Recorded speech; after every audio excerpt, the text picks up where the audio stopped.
It sat at the edge of Dry Fork Road in a low steaming heap, the color of wet oatmeal gone wrong, flecked with pale barley hulls and darker husks,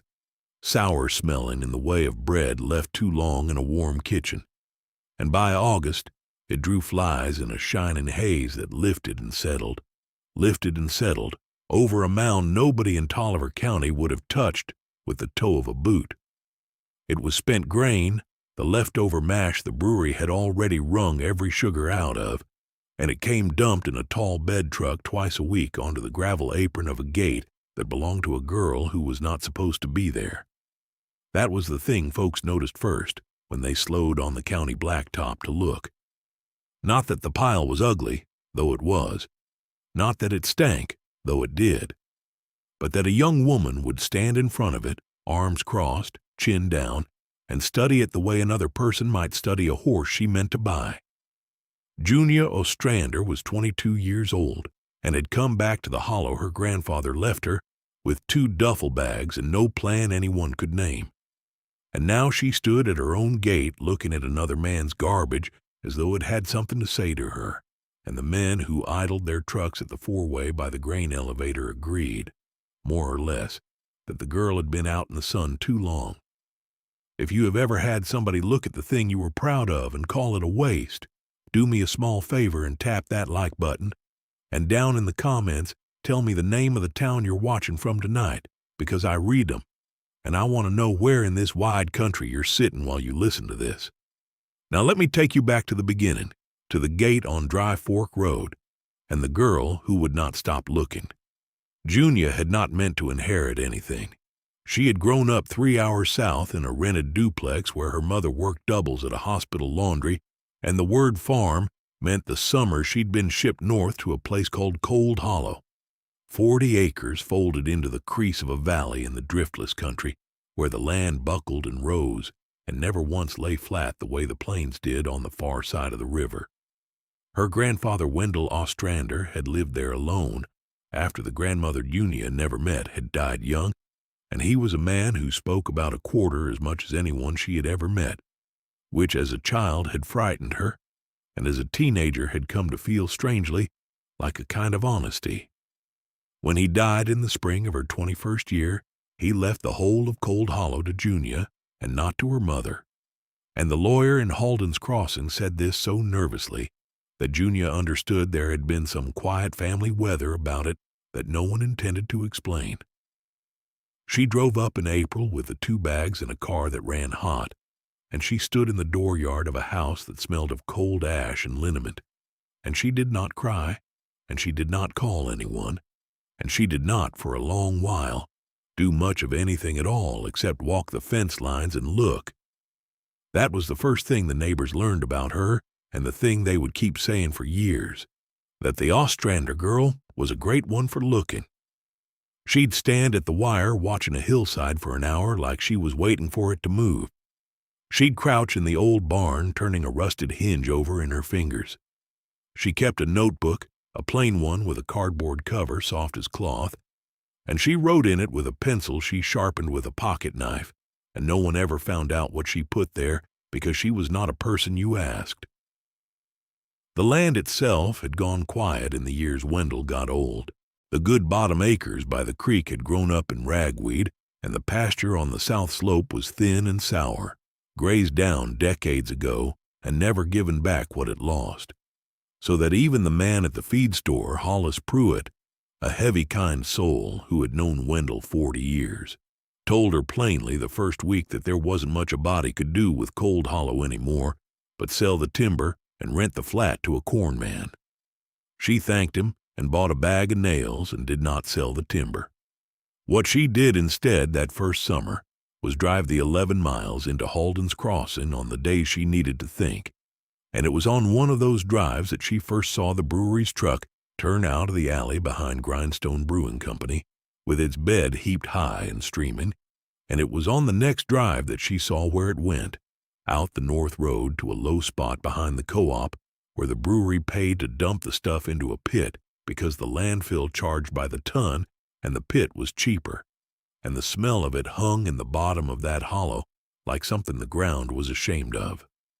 Most people, if they thought about it at all, thought about it the way you think about the smell of a rendering plant, which is to say they rolled the window up and drove faster. Junia rolled her window down. She sat at the edge of that pit with the engine off and the flies loud, and she looked at the grain for the better part of an hour. And something in her, some inherited thing she could not have argued for, told her that a mountain of barley did not become worthless just because a brewer had taken the beer out of it. She was not a chemist, and she had never kept an animal in her life. But she had a grandfather's notebook in the glove box of that overheating car, and she had begun, in the evenings, to read it. Wendell Ostrander had kept records the way some men keep a faith, in a spidery hand across the pages of a dozen bound ledgers stacked in the cold room off the kitchen, and most of it was weather and prices and the deaths of dogs. But scattered through the older volumes, the ones from the 1950s when his own father had still worked the place, were notes on fattening steers, on what he called stillage and draft, and brewers' leavings, hauled by wagon from a long-gone malt house in the next valley, and beside one such entry, in a different and older ink, someone had written a line that Junia had read so many times she had stopped seeing the words and started hearing them. Nothing rots that's paid attention. She did not know, at first, whether it was a piece of practical instruction or something closer to Scripture, and in the end, she decided it did not matter, because both readings pointed her the same direction, down the north road to the pit. She went to Grindstone Brewing on a Tuesday and asked to speak to whoever decided where the grain went, and a young man in an apron fetched a tired man named Kurt, who ran the brew house, and when she said she would take the spent grain, all of it, free, hauled off their hands, Kurt looked at her the way you'd look at someone offering to take your headache away, and asked what the catch was. There was no catch. She had a gate on Dry Fork Road and a truck bed she'd borrow, and a plan she did not explain, and Kurt, who paid $90 a week to a hauler to run that mash to the pit, shook her hand before she could change her mind, and that was the whole of the arrangement that the men at the four-way would spend the next 6 years failing to understand. Because here is the thing they saw, and the thing they judged. They saw a girl with no money and no man and no herd take on, for nothing, the one substance in the county that everybody agreed was refuse. And they saw the brewery's truck start dumping it at her gate instead of the pit, 2 loads a week, steaming in the cold and souring in the heat. And they saw her out there in it with a manure fork and a wheelbarrow, and they drew the obvious conclusion,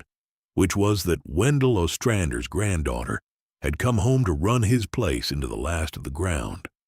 Delmar Voss said it out loud at the feed store counter one October morning with half the town's farmers standing around the wood stove, and Delmar was the man to say it, because Delmar Voss farmed 800 acres on the ridge and ran 120 head of black cattle and was accustomed to being the last word on anything that walked on 4 legs in Tolliver County. He said, and Hollis Pruitt would remember the exact shape of it years later, that feeding stock on brewery slop was a good way to founder every animal you owned, and that the girl would learn, if she was capable of learning, that some ground and some stock and some ideas just aren't worth the trouble, and that a pile of rotten mash at your gate was about the truest picture of a dead end a man could ask for. The stove ticked, and somebody laughed, and the sentence settled over the town the way a verdict settles. And it would have been the end of Junia Ostrander's story if Junia Ostrander had been in the habit of listening to verdicts. She was not. She was in the habit of looking, and of writing in a soft-covered notebook, and of reading the words of a dead man who had told her across 70 years that nothing rots that's paid attention. The animal that started it was not much to look at either, which Junia would later think was fitting. She had gone to a dispersal sale 2 counties over that first fall, not to buy, only to learn, because she had decided she would not spend $1 she did not understand. And at the tail end of the sale, when the good cows had gone to the good farms, they ran through a knot of culls and odds, and among them a little black heifer with a crooked front leg that had healed wrong, a runt of a thing that limped when she walked and would not bring beef money and could not be bred by any plan a sensible man would make. Nobody bid. The auctioneer dropped her to $40 and then to $20, and then, embarrassed, to any offer, and Junior raised one finger and took her home in the back of the borrowed truck. And when the neighbor who'd loaned the truck asked what she meant to do with a lame runt, Junior said she meant to feed her, which was not an answer. And she named the heifer Tuppence, because tuppence was the smallest coin she could think of, and because it pleased her, in a way she kept to herself, to give a name that meant worth almost nothing to the first animal she believed in. She built no empire that winter. She fenced a small paddock near the barn where the ground drained, and she learned the hard grammar of spent grain the way you learn anything, by getting it wrong. The mash spoiled fast in warm weather. Left in a heap, it heated and soured, and grew a gray fur of mold that could sicken an animal. And if she had done what the men at the four-way assumed she would do, dumped it out whole and let the stock gorge, Delmar Voss would have been proved right inside a month. But Junior did not do that because Junior read, and in Wendell's ledgers his father had written of feeding the draft fresh and in measured amounts mixed with dry hay to slow the animal's gut, and of never letting the pile sit past its sweetness. And she took those instructions and she added her own patience to them, and she fed Tuppence a little at a time, fresh from the truck, blended with the coarse, first-cutting hay off her own thin fields, and she wrote down in the soft-covered notebook exactly how much and exactly when and exactly what the manure looked like the next morning, because that, her grandfather's ledgers taught her, was where an animal told you the truth. By Christmas, the lame runt had put on flesh in a way that startled her. Her coat had gone from that dead winter dullness to a deep worked shine, and though she still limped, she carried herself heavy and content. And when Hollis Pruitt came out in January to drop a bag of mineral he'd held for her, he stood at the paddock rail longer than he needed to and said, mostly to himself, that the heifer looked awful good for a cull, and Junior said only that she was watching her. And Hollis, who was a kinder and more curious man than Delmar Voss, went home and thought about that. Spring came,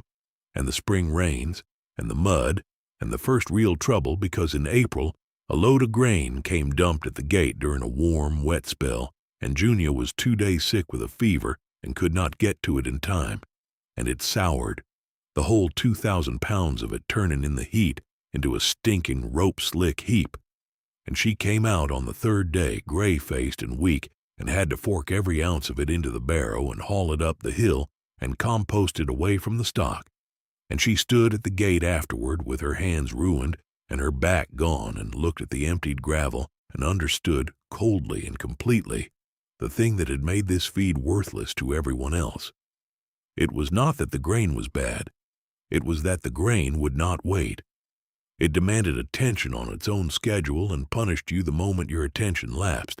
and that was why the brewery paid to bury it, and why no farmer with 800 acres and 100 head would ever fool with it, because a man like Delmar Voss measured his operation in scale and machinery, and could not build a business on a substance that went to poison if you looked away for 72 hours. But Junior had 40 acres and one lame heifer and a notebook and nothing in the world to do but look, and the very fault that made the grain worthless to a big man made it a fit tool for a small and watchful one.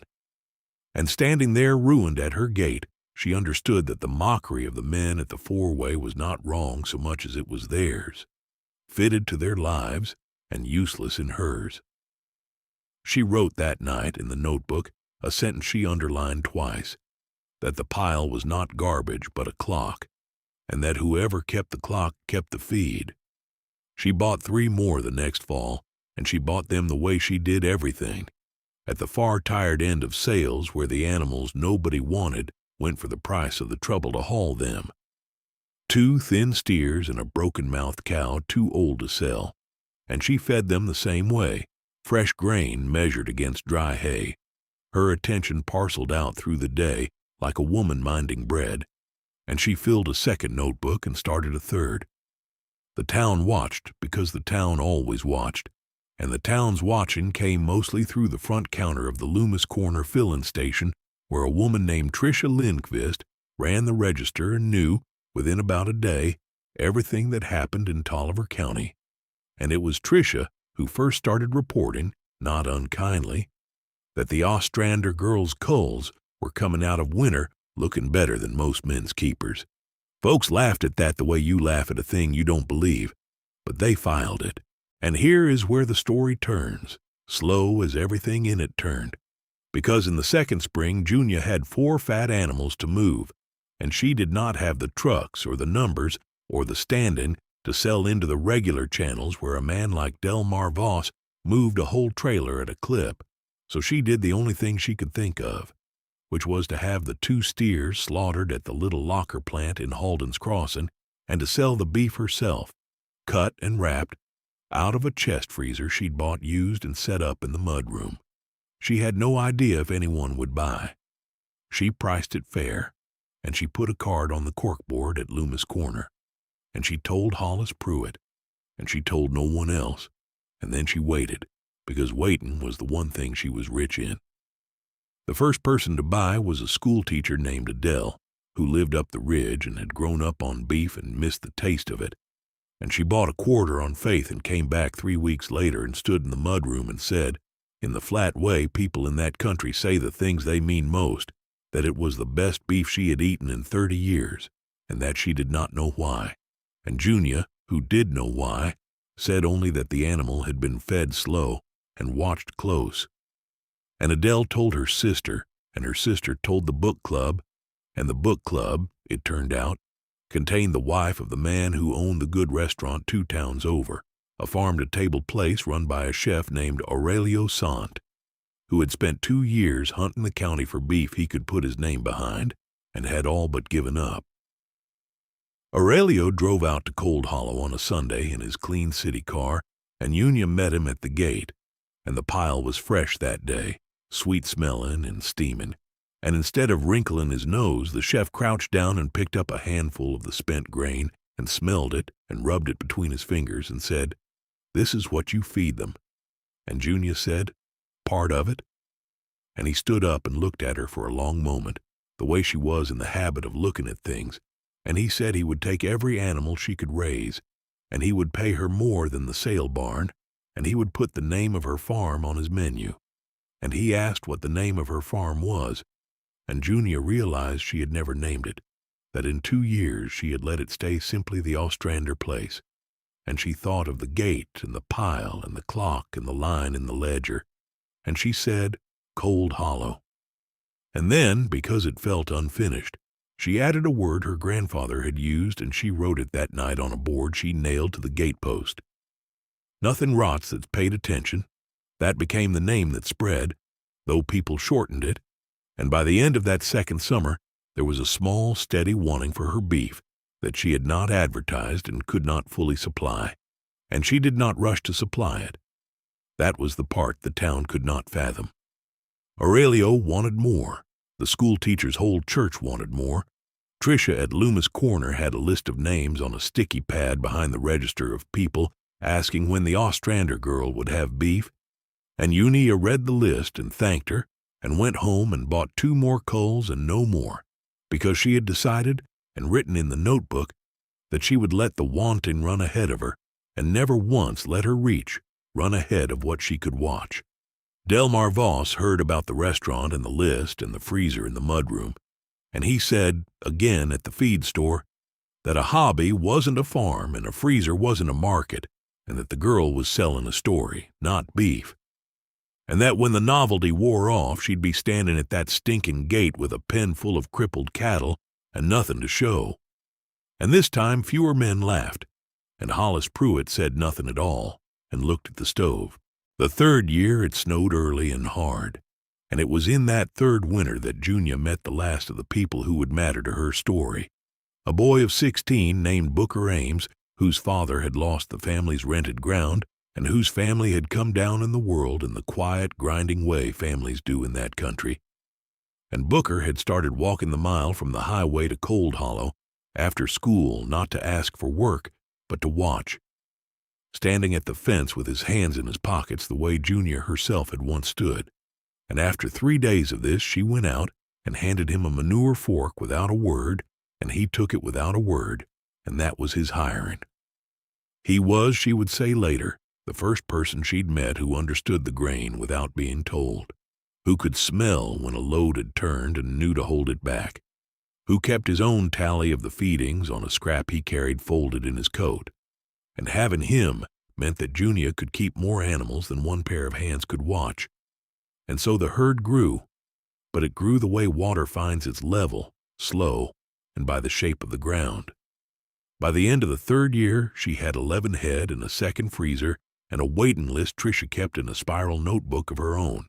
and she had begun, quietly, to buy back the health of her own land with the very thing that had made her a joke, because the manure of grain-fed cattle laid down over the thin, sour south slope, spread by Junior and Booker across the winters, was turning that dead pasture green in patches that spread each spring, so that the land itself was fattening the same as the stock, on the same overlooked feed, watched by the same patient eyes. Wendell's ledgers had a phrase for that, too, in the old ink, about how a farm and its animals fed each other if a man stood between them and kept the count, and Junior read it and understood that she was not inventing anything, that she was only remembering something the county had chosen to forget, because forgetting was easier and scale was king, and nobody wanted to stand at a gate twice a week forking sour barley in the cold. It was in that 3rd winter, too, that the first crack showed in Delmar Voss, though he would have died before calling it that. He came to Cold Hollow in January, ostensibly to look at a section of line fence they shared at the far corner, where his ridge ground came down to touch her North 40, and he stood at Junia's paddock in his good coat and looked at her cattle for a long time, and they were, even he could not pretend otherwise, deep-fleshed and calm and shining in a way his own 120 were not that late in a hard winter. And he asked her, gruffly, what she was worming them with, and she said nothing, only good feed and clean water and a close eye, and he grunted and looked some more, and then he said the thing that Junior would remember, which was not an apology, because Delmar Voss did not deal in apologies, but was a question dressed as a complaint. He said, how do you watch them close enough, with the grain going bad the way it does? And Junior understood that he had thought about it, that somewhere in the 800 acres of his certainty he had turned her operation over the way she turned a hinge over in her fingers and had not been able to make it come out worthless. And it bothered him, and she answered him plainly and without triumph, because she had never once cared about winning the argument, only about the animals. She said, I don't do anything else. That was all. I don't do anything else. And Delmar Voss, who did a great many things else, who had machinery and acreage and a seat on the co-op board and 120 head to move and a reputation to keep, stood there in his good coat and understood, maybe for the first time, that the girl had not out-thought him. She had out-attended him. She had taken the one thing he could not spare, which was undivided attention, and she had spent all of it in one place, and the ground and the animals had paid her back. He went home, and he did not say anything at the feed store for a while, and Hollis Pruitt noticed that too. The wanting kept running ahead of her. By the 4th summer, there were people driving 40 miles for the beef, and Aurelio had opened a second restaurant and put Cold Hollow on both menus, and a food writer from the city had come out and stood at the gate and written a piece Junior never fully read,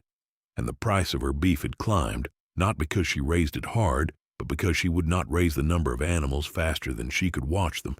and scarcity, which she had never engineered, did what scarcity does. She was making real money now, quietly, the kind of money that would have made the men at the four-way choke on their coffee if she had ever once said a figure out loud, which she never did.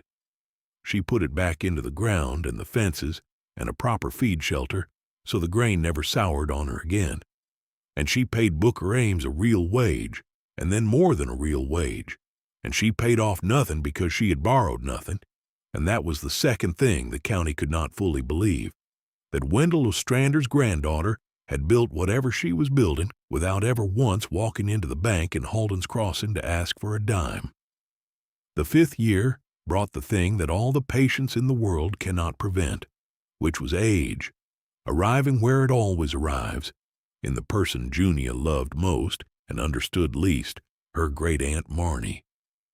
Marnie Ostrander was Wendell's younger sister, past 80 now, a small, hard, economical woman who had lived her whole life 11 miles off in a house on Cutter's Ridge, and who wore men's work clothes and rubber boots into her 9th decade without a shred of self-consciousness because she had earned the right to and knew it, and who had, across Junia's whole time at Cold Hollow, said perhaps 200 words to her, all of them worth keeping. It was Marnie who had,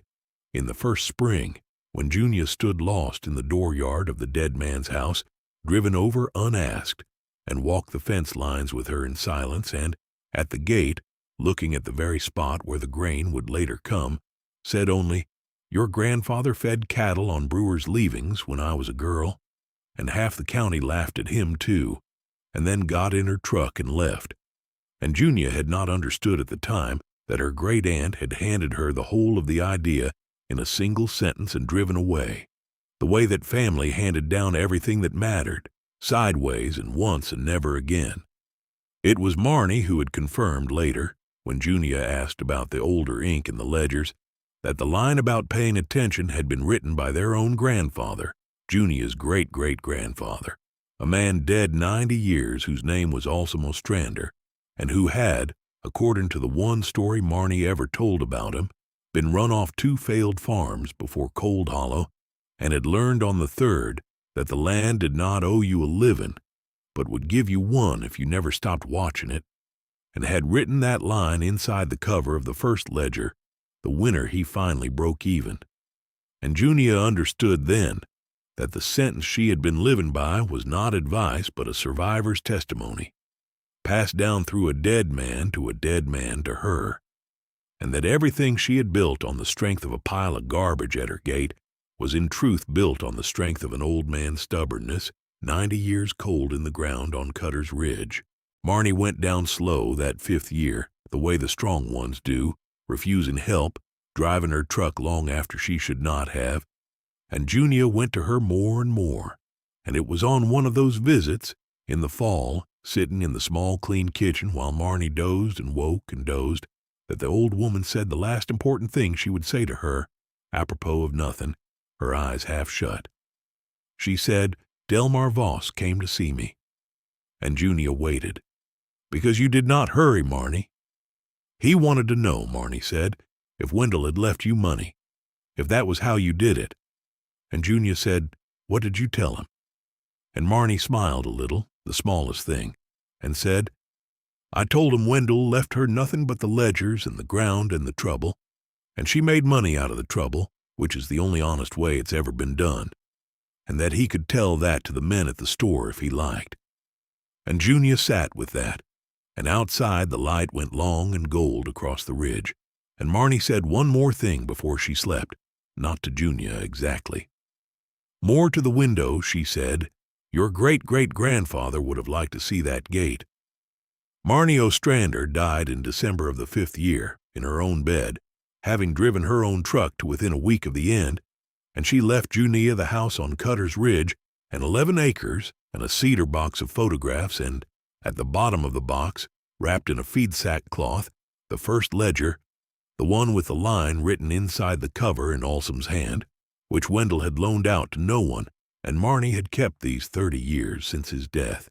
And Junia held that book in the cold kitchen on Cutter's Ridge and read the 90-year-old ink by the window light, and did not cry at the funeral, but cried there, alone, over a farm ledger, which is the kind of grief that country breeds, private and practical and bottomless. She buried her great-aunt beside her grandfather and her great-great-grandfather in the little Ostrander plot on the ridge, 3 generations of stubborn, overlooked people under the same wind, and she went back down to Cold Hollow, and she did not stop, because stopping was not in the ledger. And the 6th year came,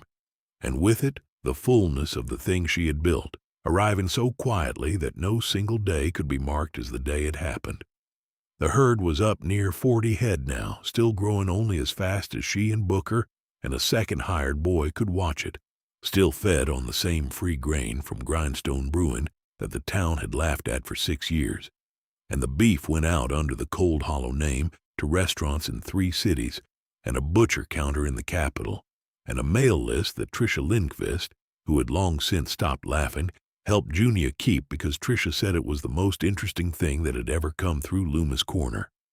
And in the spring of that 6th year, a man came out from the extension office and another from an agricultural magazine,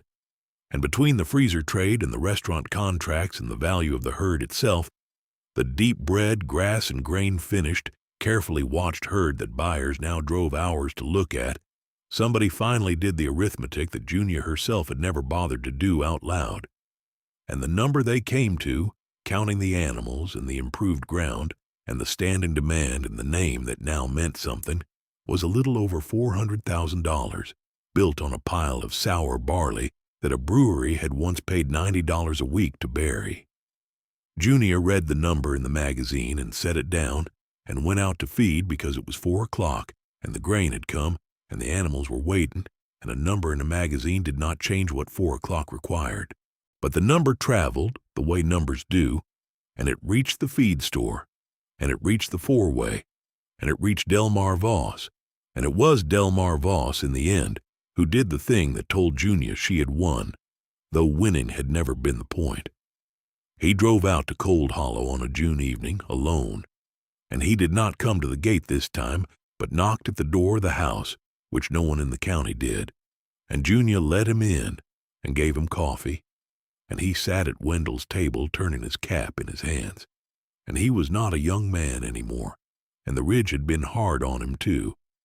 and he said what he had come to say, the way such men say such things, plainly and only once, and without making a large production out of it. He said, "I told the whole county you'd fail, and you didn't, and I was wrong about the grain, and I was wrong about the ground, and I was wrong about you, and I've come to say it to your face because I said the other to your face, or near enough, and it wasn't right to leave it lopsided." And Junia, who had waited 6 years for something she had told herself she did not need, found that she needed it after all, not the apology but the honesty of it, and she said, "Thank you, Delmar," and then, because she was Wendell's granddaughter and Alsom's great-great-granddaughter, and had learned that you give a thing back sideways, she said, "My grandfather fed cattle this way, and half the county laughed at him too. My great-aunt told me." Delmar looked at her a while, and then he said the thing that Junia would keep, the way she kept Marnie's sentences. He said, "I've got 120 head and 800 acres, and I can't watch a one of them the way you watch these. And I've been farming 50 years, and I never once thought that was a thing worth being able to do." And he asked her humbly if his grandson might come and work for her a season and learn how she did it, and Junia said yes, and that was the whole of Delmar Voss coming around, 1 cup of coffee and 3 sentences, and a grandson sent down the ridge to learn from the girl he'd called a fool, and neither of them ever spoke of it again. She expanded after that, but she expanded the same way she had done everything, which is to say, hardly at all by the county's measure and enormously by her own, because when the demand had grown large enough that she could have borrowed against the herd and doubled it in a season and hired a crew and become, in a year, the kind of operation the magazine men wanted her to be, she sat with the first ledger open on Wendell's table, and she did the arithmetic, and she said no. She said it to the extension man, and she said it to a buyer from the city who offered to finance her into 3 counties, and she said it, gently, to Aurelio Sant, who wanted more beef than the earth of Cold Hollow could ever be watched into producing. And what she did instead was take the 11 acres on Cutter's Ridge that Marnie had left her and put a young family on it, Booker Ames now grown and married, to raise a second small herd on the same free grain in the same watched way, under the same name, splitting the want in rather than swelling the reach, so that the thing grew the way a good hedge grows, by rooting and sending up new stems from the ground, rather than by stretching one stem thin, and she wrote in the notebook which was the 9th one now, that a farm you cannot walk in a morning is a farm you cannot watch, and a farm you cannot watch is a pile of grain going bad in the sun. And she underlined it once. Grindstone Brewing, which had grown too over those 6 years, came to her in the 7th spring, wanting to make the arrangement formal, wanting to put on their cans that their spent grain fed the famous Cold Hollow cattle, and offering now to pay her to take what they had once paid to Berry. And Junia let them put it on the cans and would not take the money, because taking the money would have made the grain a commodity with a price, and a thing with a price can be bid away from you, but a thing you take for the trouble of watching it belongs to whoever is willing to watch. And she meant for it to keep belonging to her and to Booker and to Delmar's grandson and to whoever came after who was willing to stand at a gate twice a week in the cold. And she was right about that, the way she had been right about all of it, quietly and without argument and only in the fullness of time, because scale is bought and can be taken, but attention is spent, and no one can take from you the thing you are the only one willing to give. The town changed around her the way towns do, slow and then all at once, and the men at the four-way stopped telling the story of the fool girl and started telling the story of the Ostrander place, which is a different story with the same facts in it. And children in the Halden's Crossing School did a project on her 1 year that she declined, kindly, to be interviewed for. And the pit behind the co-op where the brewery used to dump the grain grew up in willow, and nobody remembered what it had been. And on a cold, bright morning in the 8th year, Unia Ostrander stood at her gate on Dry Fork Road, the way she had stood there the first summer, arms crossed, chin down, and looked at the fresh load of spent grain steaming on the gravel apron, the pale hulls and dark husks, and the sweet sour smell of it rising in the cold. And it was the same pile it had always been, worth nothing to anyone who would not watch it, and everything to the one who would. And behind her on the gatepost, the board she had nailed there 6 years before had weathered gray. But you could still read the words if you knew to look for them. And she knew, because she had put them there. And her grandfather had put them in the ledger, and his grandfather had put them inside the cover. The winter he finally broke even, 90 years and 4 generations of overlooked stubborn people saying the same 8 words across the same wind, that nothing rots that's paid attention. If this story reached you, do me a kindness and send it to the one person you know who has been told, by someone certain and someone louder, that the thing they love or the thing they've got or the thing they are just isn't worth the trouble. Because they need to hear that worth doesn't argue, it just waits. And when you've done that, tell me down in the comments about the thing in your own life that everybody wrote off, the ground or the gift or the person nobody else could see the value in. And tell me where in this world you're watching from tonight, your town, your county, your corner of the map. Because I mean it when I say I read every last one of them. The way she read those ledgers, slow and close and paying attention, which is the only honest way it's ever been done.